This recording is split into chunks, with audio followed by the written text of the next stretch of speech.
guys, I'm back with a lengthy video. This is an IMR Scary Tales video, and we know that they're all long.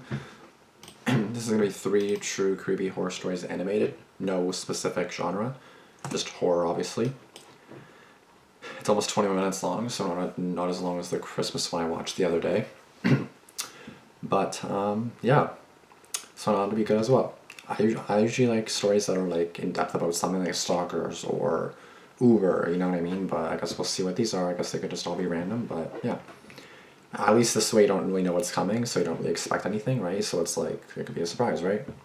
Well, you don't know what's happening in the video anyway, so either way it's a surprise, but let me know if you guys like these lights that I have in the background. I don't have to have them on during a video. I just feel like it's more cheery. I just feel like it's more nice to have lights, because I know a lot of people have lights like these, just kind of like around their room like that. So yeah, I decided to get them, and I like them, and I feel like they're good for YouTube videos.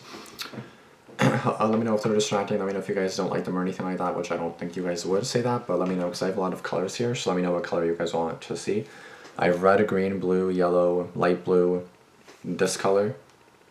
It's like a violet. This one is more so of a purple, I believe. Purple red. This is like a light or a dark bluish, violet somewhat. This is like a light green, I believe. This is a yellow. This is white. And the color I had it on, I believe, was this. So let me know what color you guys want. Or I could just do auto, where it changes color by itself, but let me know, you guys. But anyway, without further ado, let's get into this video. Story number 1, Creepy Man on Highway. This happened a few months ago. I'm a 23-year-old female, and I had finally bought a car for myself. I loved driving around and listening to music. I usually liked doing this by myself. On this night, it was around 7 p.m., and it was winter time. On this particular drive, I took 2 of my siblings. Okay. My sister was 18, and my brother was 13. I took them along with me after their constant pleading because they were bored. Now, I'm a smoker, and coming from a South Asian household, women are not supposed to smoke. So I took these opportunities to smoke without worrying that my parents would catch me. The city that I live in has some bad areas. However, we lived in a quiet suburban area. So I didn't give a second thought about parking somewhere, getting out of my car, and lighting up a cigarette. I don't like smoking in my car. Good. So there I was, parked beneath a street light, scrolling away on my phone. Then your siblings would have to it was getting pretty dark, but I wasn't too worried about it, as I would visit this road frequently, and it wasn't too far from my aunt's house. As I was smoking my cigarette, I look up from my phone, and I see a man emerging from some bushes nearby. Where are you coming from? It's a fence right there. I see people walking around here all the time. So random, this man was very tall, standing at least 6'4". Wow. He was on the opposite sidewalk. I assumed that he was just going to carry on walking, so I looked back to my phone. Until I looked up again and saw him standing in front of my car. There it is. Staring at me. My sister, who was still in the car, must have been watching him as well, because she knocked on the window, telling me to come in. I had already put out my cigarette and was making my way to the driver's side door, hurry up. Keys in hand. The man was still standing there, not moving a muscle. I got in and locked my door and breathed a sigh of relief. Oh, well, watch. Thinking that maybe I was just overreacting. No, you're not. As I put my keys in the ignition, I looked up to see where the guy was, but he was no longer standing in front of my car. I looked in my rearview mirror and saw that he was now standing behind us. Oh man, he's taking photos of you. He was taking pictures of my license plate.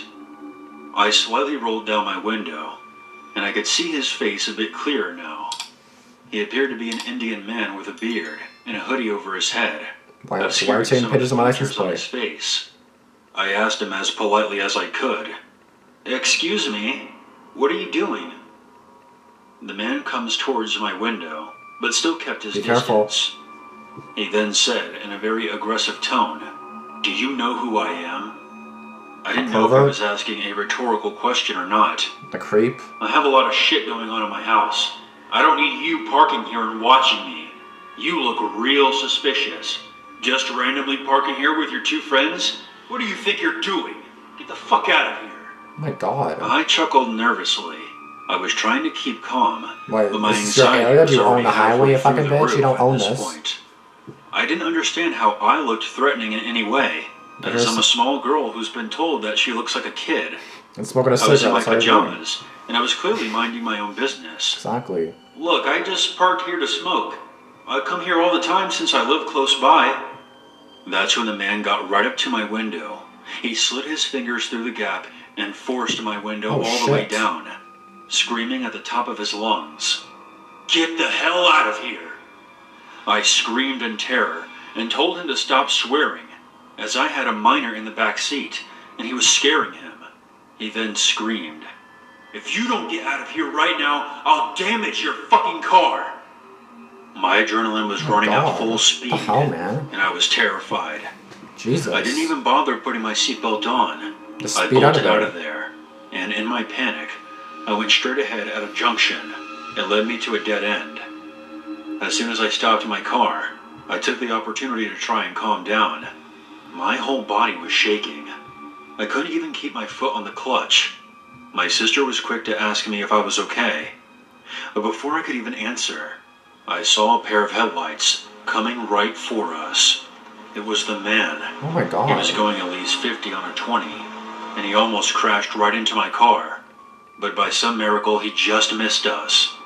Oh my God. After his car screeched to a stop, he jumped out, and that's when I realized that my window was still all the way down. Pull it up. I quickly tried to roll my window back up. Hurry up, hurry up. But the man was too quick. He then dove into my car. Half of his body was through my window. I screamed so loudly with his ear right next to my face that I'm sure doing. I deafened him. What the hell do you want? He was trying to force my car keys from the ignition, but I thanked my lucky stars that with my car, to release the key, you had to have your foot on the clutch, which I didn't. Oh, thank God. With one hand, I was pressing down on the horn of my car to make as much noise as possible. Draw attention. So I could alert anyone who was nearby. I scratched his hands away from my car keys. I can punch him in the face or something. My poor siblings crying their eyes out. My little brother had no idea what he could do to protect me. I finally managed to force the man out of my car. Freaking punch that and that's bitch. when he started screaming again. Like, what the fuck is wrong with you? I with thought I told you to get out of here. What do you think now I'm going to fucking kill you, bitch. The deranged man then attempted to pull my door handle, trying to get inside. What the fuck is wrong with this freaking dummy? The fuck out of there. Right? Like I didn't run him over. My body was shaking like a fish out of water. Run him my over. main priority was the safety of my siblings. I knew that we were making a loud commotion. I laid down on my horn, trying to get the attention of anyone nearby, but nobody came to help us. I managed to maneuver my way out of the dead end, and then went down a new street, into a totally different area. Make sure he doesn't I then follow parked. I knew that this was probably not a good idea, but I didn't see the guy following us. Not yet. The three of us just sat in my car, sobbing away. This Call the was cops. the first time that anything like this has ever happened to us. I called the police, and I immediately wanted to punch myself in the face Not gonna when the license plate. dispatcher asked if I had gotten the man's registration number. Of course, in my panic, I didn't. Of course, you're I gonna wanted to slap myself in the face, because I listened to a lot of horror stories on YouTube, and I always felt that they taught me how to handle certain situations. The dispatcher was very understanding, as was the female officer who called me the next day. As a woman, she understood how scary it must have been for me, and I cried to her as I recounted the incident. Unfortunately, the cops informed me that there was no CCTV cameras in that area, so there wasn't really much that they could do, especially with me not knowing where he came from. If he did in fact come from one of the nearby houses, I didn't know which one. The officer apologized to me, but it was really my fault for not mentally noting important information. They made a report of you're my in a attack, panic, so you're not going to so if think a of it. similar incident happens in that area, they can make the connection. You're just going to think that... The officer said that when I parked my car, the man was likely doing something illegal nearby, and that's why he freaked out on me. Exactly. I personally think it was just some deranged individual who enjoyed scaring people who looked like easy prey. Potentially. Crazy. Holy shit. What's this next story? Creepy customer? I have been working at a department store for the past 2 years. Although retail wasn't something I wanted to necessarily do, it was much better than my previous job in the food business. so I was grateful to not have to touch food all day, and would take the world of customer service much more gratefully than the food industry. It was the middle of January, and stores usually quite dead towards the end of the day. Okay. Usually, the following month after Christmas is never really busy, due to people probably not trying to spend money after the gift-giving season. Exactly. And the cold weather of the winter season in Canada never really helped the situation much. People not in the mood to leave the comfort of their own houses in the middle of a snowstorm. That meant that they put less people on shift, and I was alone in the fitting room. I work at a pretty big store, and alongside the weather conditions, that meant that the employees were usually spread out on the floor, not within close proximity in comparison to what they put during the busy season. None of us wore earpieces, as we did most of our paging through the speaker system. Okay. It was a Wednesday night, around 8, and the store closed at 9. I was usually put on the cash register, but often frequented the fitting room when they needed the help. It was a very quiet night, and I spent the first couple of hours of my shift helping organize the beauty section that is right next to the fitting room, or go speak to my lovely coworker who worked in the jewelry section, helping the few customers that actually wanted to try clothes on when they came by. There was a man who came to the fitting room with 2 dress shirts, and I didn't think anything of it. After all, he was nothing I've never seen before. Older, tall, kind of stocky, muscular, plain. I did notice that he seemed dressed rather nicely. A clearly expensive suit, and a nice shoulder bag. I assumed he must have come to the store after his day at work. I counted the number of articles he was bringing in, as that was mandatory in order for me to monitor the flow of clothes and try to stop theft. Handed him a number corresponding to the number of articles he was taking in, and asked him politely to put the clothes back on the hanger. In French, rather than English, because Quebec requires us to speak French first to customers. Okay. To which he replied with a simple, "No problem." I noticed he had a thick accent, although I wasn't and still not able to place my finger on it. I think it might have been Russian, but I can't say for sure. The man walked into the fitting room, and I didn't think much of it. I helped the other customers who came out of their rooms, counting the articles they came out with, and matched it with their numbers, and hung them back in their place on the rack. Okay. A few moments passed by, and the man came out. Not really putting much thought into it, I took the both dress shirts from him. He didn't want any of them, and took back his number, said thank you, and turned to place the clothes on their rack. Does the number match? This was the point where the customer would just leave the fitting room. But when I turned around to go back to the front, he was still there. I asked him if there was anything I could do for him, or if he still wanted the shirts that I had just put away. The man smiled and looked at me, not answering, and I felt a weird feeling in the pit of my stomach. He was looking at me as if he wanted to say something, and me, being the 5'4" girl who hates confrontation of any kind, just nervously laughed and started to organize the desk at the front of the fitting room entrance, awkwardly arranging all the numbers, although they were already in order. He asked for my name, to which I just looked down at the name tag I was wearing and repeated it. He told me it was a beautiful name.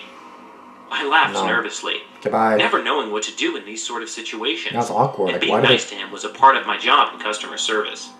Besides, he didn't do anything wrong. Just complimented me. I said thank you and looked away, avoiding eye contact. He then just stood there for what felt like 20 minutes, when in reality was just 3. Can you leave? He stood there as I helped other customers, and it was beginning to make me feel very uncomfortable. He obviously has a crush on you or something. Not wanting to be rude, but also not wanting to subject myself to being uncomfortable for the rest of my shift, or however long he was planning to be there, I asked him if there was anything else he needed help with. Here's where I began to get scared. He then proceeded to tell me that he will be waiting for me at 9:30 outside the doors of our store. He wanted to take me out. Confused, I looked at him oddly. How did he know that we finished at that time? The store closed at 9, and we usually spend 30 minutes cleaning up the store.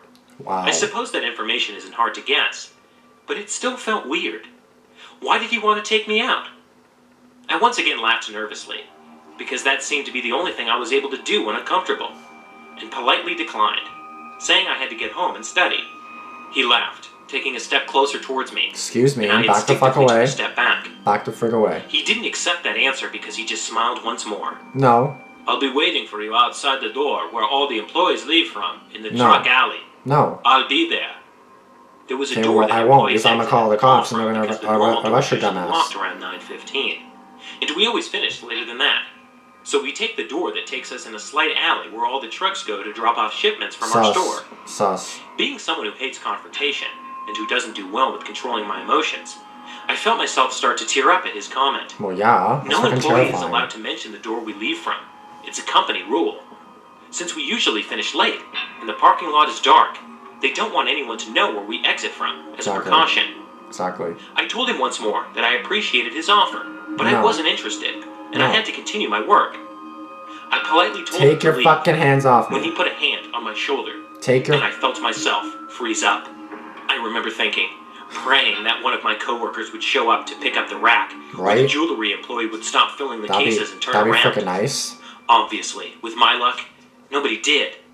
He told me I was a pretty girl. I don't care. He couldn't wait to meet me in the alley at the You're end of not my meeting shift. me. He said he has a nice apartment and a cute dog. I'm not going to your The dog was apartment. going to make me change my mind, and we could have a fun time. Desperate, Yeah, okay. I said I had a boyfriend. That's and happening. He was going to be picking me up. I'll get right on hoping that. that would deter him, but he just laughed. He said my name, and then he told me that wasn't something that usually stopped him, placing his hand on my shoulder this time. Take your freaking hands I off honestly really began to me. feel scared, and excused myself to use the phone at my desk, shaking his hand off of me Get your that fucking I hand hadn't off me. realized was gripped on me so tightly. Oh, I thought I heard something crack. Can you stop fucking following me? No, call the cops right down in there. Right down in there. I paged the number for my coordinator, who curtly replied before I was even able to get a word in. Right down she was there. busy with a customer and hung up. Unsure of what to do, as the man was still next to me as he followed me to my desk. I called my manager, who thankfully replied. When he saw that I was speaking with someone on the phone, he left the fitting room, but that didn't make me feel any better. I told my manager what had happened, and with good reason, she freaked out, telling me I need to report him immediately. So please. Reminding me that with people like that, I really have to be careful. Exactly. She told me to call security, to which I did, and the security guard told me he had an eye on him through the camera. Okay. It was around 8:30 at this point, Shit. and I was getting ready now. to start my closing Shit. tasks, still paranoid about what the man had said. To be fair, I am a paranoid person, and I watch way too many murder documentaries, so I may be overthinking. This sounded like the beginning of an abduction movie, honestly. This is. I kind of calmed down, not seeing the man anymore, when the security guard called me back. He wanted to let me know that the man had never left and was circling the store. See? I felt more dread than before pop in my stomach. He didn't leave? Thankfully, he hadn't come back to see me. Yeah, but I felt kind of he's bad waiting with for the you. fact that the security guard had seen it, so if anything did happen, there was someone who was able to identify him. True, true. Once again, overthinking. By the time the store closed and it was time to leave, two of my coworkers, Evan and Ethan, two boys who worked in the warehouse, made sure to walk with me all the way to my car, not letting me be alone. I appreciated it a lot. Although I didn't want to admit it, I was scared walking through that alley, and I was even paranoid he was going to follow me home. I took the extra long route to see if anyone was trailing me, to which he wasn't. When I walked through the safety of the door of my house and locked it behind me, I let go of a breath I wasn't even aware I was holding in. I make sure now to always leave the store using the buddy system. I never walk alone, and I always make sure I'm hyper aware of my surroundings. I never wear my name tag anymore. Luckily, nothing happened to me. It's maybe I was overthinking the entire experience. No, he was being creepy. But I wanted to stress that even if your job is in customer service, if someone makes you uncomfortable, speak up. Yeah, you don't should have to be not have nice. to be subjected to this behavior at your work. Exactly. Or anywhere for that matter. Exactly. And to the creepy man who wouldn't leave me alone in the fitting room, let's not meet again. Well, I would say to the creepy man, oh, there he is.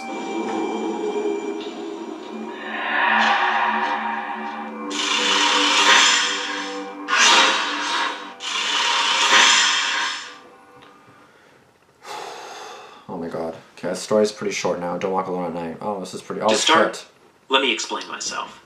I'm 5'7", 113 pounds, and I was 16 at the time of the encounter. I'm a Okay. multi-sport athlete. Track, handball, volleyball, basketball, and hockey. Good. And I have insomnia. This all happened around 2 a.m. on August 10th of 2019. I had been over to my best friend's place because Where's the she had just curtains at? returned home from a vacation. Where's the curtains And she at? had birthday presents for me. Where's the curtains at? Hoodies and gummies, if you're curious.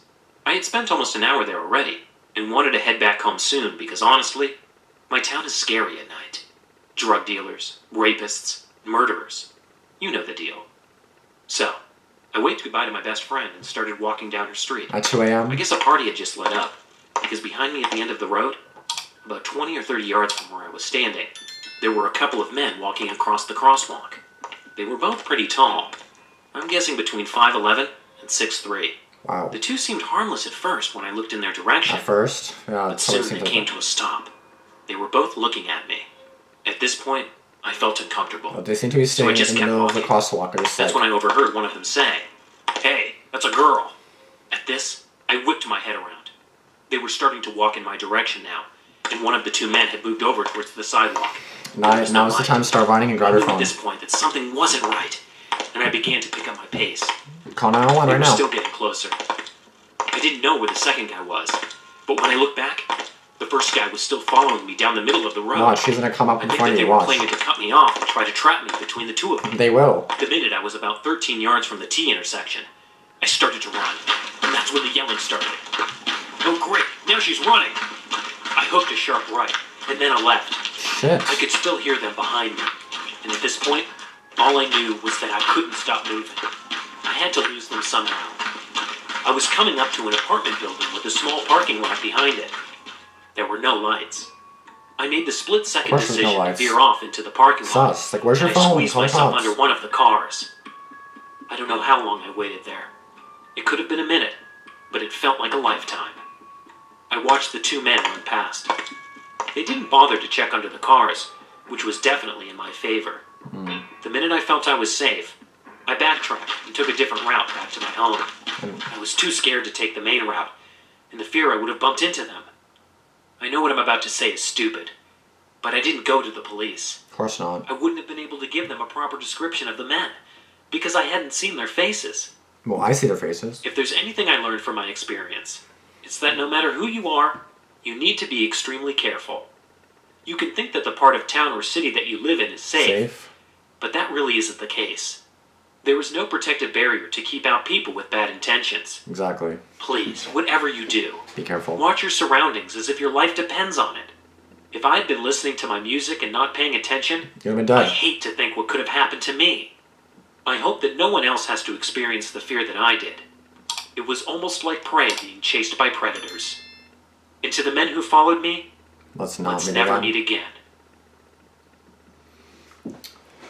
Honestly, with like videos like this, like with stories like this, like I mean, I'm not that surprised because like you're gonna hear them obviously, but like you honestly have to be careful. And I tell my friends this all the time. I tell you guys this all the time. You honestly have to like watch the hell out. I don't care what you're doing. I don't care where you're going.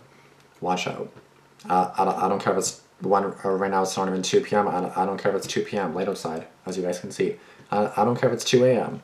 Watch the fuck out. Obviously, be more careful at nighttime, but that doesn't mean it's safe by any means in the afternoon, because like murders happen in the daytime too. The daylight shootings, like brazen shootings and stabbings and murders, like you honestly have to be careful. I try not to think about it, of course. I try to like live my life normally, and I just try to like be cautious, obviously, but like I try not to think when I go outside, am I gonna die today? Like I try not to think that, because obviously that's not a good thought to have, right? But honestly, you have to like be aware of your surroundings and be like aware of what's going on, like just be cautious and like be aware of what's happening around you, because if not, then you're obviously something may happen, you know what I mean? Like it's not nothing good is going to happen out of that, right? So just be sure that you're aware of your surroundings, be sure that you're not being followed.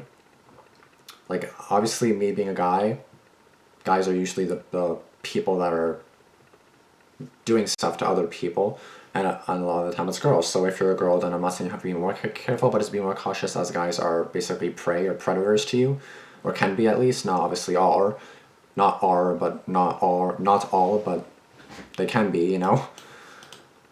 Not that they are 100%, but they can be. So just be aware, and even to a guy, it can definitely be the same thing. Like watch out, you know.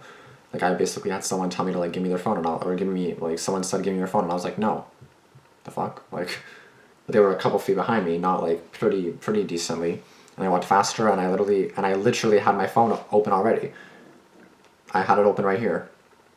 Like I was already ready. Like I didn't dial 911 or anything, but I had it ready like this. I was already ready. In case he started running, I would say I'm gonna call the cops right now if you don't stop, right? Like I was ready to call already. So you know, just all you gotta do is like be aware and be cautious of your surroundings. You know, you just gotta be aware of what's happening around you. That's like the main thing. Just be aware of what's happening around you, and then at that point, you're gonna, like, you should be okay. Of course, like freak accidents happen, of course, and stuff like that, but just be aware of your surroundings, and you hopefully should be okay. That's all I'm gonna say. I'm not gonna say for sure you'll be okay, because there's no guarantees, obviously, but as long as you're aware of what's going on, or trying to be, then you should be okay. That's going to be it for this video though. Please be sure to subscribe if you are new. Please be sure to comment down below anything you guys thought of this video. If you have any suggestions, please be sure to message me on Instagram. If you don't have Instagram, just message me in the comments below, or comment in the comments below. Just let me know you don't have Instagram, and I'll screenshot it right away just so I can put it in my suggestions folder on my phone. That being said, that's going to be it. Thank you guys for watching. I'll see you guys in the next video. Peace out. Thanks for watching.